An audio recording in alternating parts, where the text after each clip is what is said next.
ஒத்தைக்கு நினைக்கோமா பாப்போமா? என் வீட்டுல ஆடுவேன் பாடுவேன், உனக்கு என்ன? பேர் தான் சுல்தான் சைத்தான் பாத்துக்க. ஈசானே, இல்லை நம்ம மரத்துல தேங்காய் விழுந்துச்சு எதுவும் எடுத்தீங்களாண்ணே? என்ன கரெக்டா சொல்றான், பார்த்துட்டானோ? ஓ, உன் மரத்துல இருந்து உள்ள தேங்காயை பார்க்கறது தான் என் வேலையா? போயா. என்னென்ன கேட்டேன், தேங்காய் விழுந்துச்சு எடுத்தீங்களான்னு கேட்டேன். ஏன்னா 5 வேளை தொழுவுறீங்க, மரியாதைலாம் பேசுறீங்க, போயா வாயாங்கிறீங்க. இன்னும் பண்ணுங்களே போனேன். என்ன அவன் வீட்டு தென்னை மட்டும் இங்கே கிடக்கு? டேய் இர்ஃபானே, இங்க வாடா. சொல்லுங்க மாமா.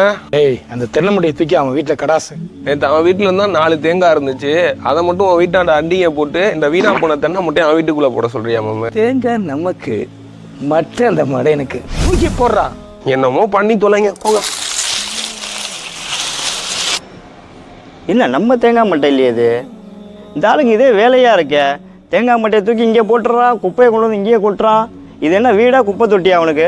சே, என்னதான் சொன்னாலும் இந்த ஆள் திருந்த மாட்டேங்கிறான். நானும் எவ்வளோதான் பொறுமையாக போகிறேன்னு தெரில.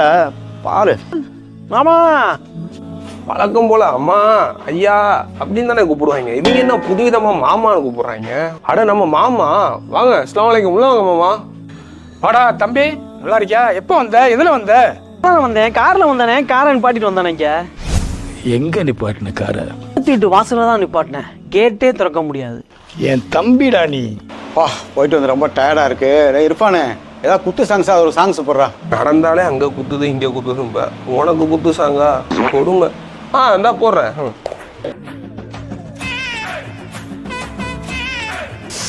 செப்பா, ஒரே தலையை வலிக்குது. என்ன சத்தமாக இருக்குது? எங்கேயா பாட்டு கச்சேரி எதுவும் வச்சுருக்காங்களா? நிம்மதியாக தூங்க கூட விட மாட்டாங்களே. அதான் நினச்சிட்டு இருக்கானுங்க. ஓ ஈசா, என்ன அது வீடா இல்லை தேட்டராயா? தேட்டரில் கூட அமைதியாக தான் எல்லாம் படம் பார்க்குறாங்க. ஒரே சத்தமாக இருக்குது. மனுஷன் மக தூங்க வேணாமாயா? ஓ, என் வீட்டுல ஆடுவேன் பாடுவேன், உனக்கு என்ன? எங்க சத்தம் என்ன பிரச்சனை? ஏன் இப்படி கூக்குன்னு சத்தம் போடுறீங்க? ஓ, என்னையா நினச்சிட்டு இருக்கீங்க?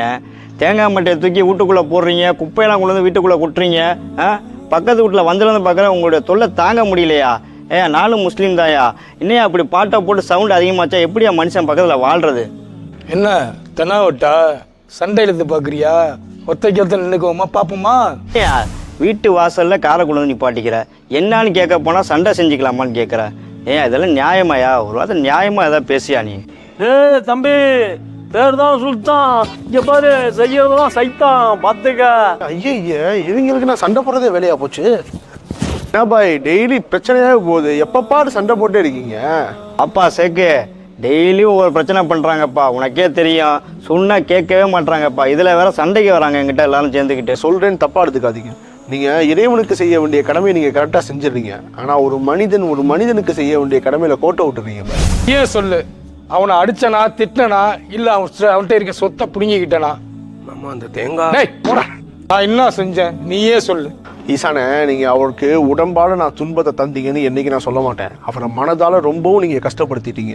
இறை தூதர் முஹம்மது ஸல்லல்லாஹு அலைஹி வஸல்லம் அவங்க சொல்கிறாங்க, ஒரு இபாதத் செய்யக்கூடிய தொழக்கூடிய பெண்மணி ஒருத்தவங்க தன் அண்டை வீட்டாருக்கு துன்பம் தந்த ஒரே ஒரு காரணத்திற்காக அவங்க இறைவனுக்கு செய்ய வேண்டிய கடமையை கரெக்டாக செஞ்சுருக்காங்க, வணங்கியிருக்காங்க, தொழுதுருக்காங்க, இரவு நின்று வணங்கியிருக்காங்க. அந்த பெண்மணி தன் அண்டை வீட்டார் விஷயத்தில் மிகவும் மோசமாக இருந்த ஒரே ஒரு காரணத்திற்காக அந்த பெண்மணி நரகவாசி இறை தூதர் ஸல்லல்லாஹு அலைஹி வஸல்லம் அவங்க சொல்கிறாங்க. ஏன் தெரியுமா? மனிதனுக்கு மனிதன் செய்ய வேண்டிய கடமையில் நீங்கள் குறை வச்சிங்கன்னா அந்த மனிதன் உங்களை மன்னிக்காத வரை அல்லாஹ் உங்களை மன்னிக்க மாட்டான். இறை தூதர் ஸல்லல்லாஹு அலைஹி வஸல்லம் அவங்க சொல்றாங்க, 3 முறை சொல்றாங்க, அவர் இறை நம்பிக்கையாளராக ஆகவே மாட்டார். எதுவரைக்கும் சொன்னா, அண்டை வீட்டால் அவருடைய கரங்களால் பாதுகாப்பு அடையாதவரை அவர் இறை நம்பிக்கையாளர் ஆக மாட்டார்னு சொல்றாங்க. இப்போ அண்டை வீட்டாருக்கு எவ்வளவு இஸ்லாம் முக்கியத்துவம் தருதுங்கிறத நீங்க புரிஞ்சுக்கணும். நாங்கள் தப்பு செய்ய இருந்தோம், அல்லாஹ்க்காக நம்ம மன்னிச்சு தம்பி சார்.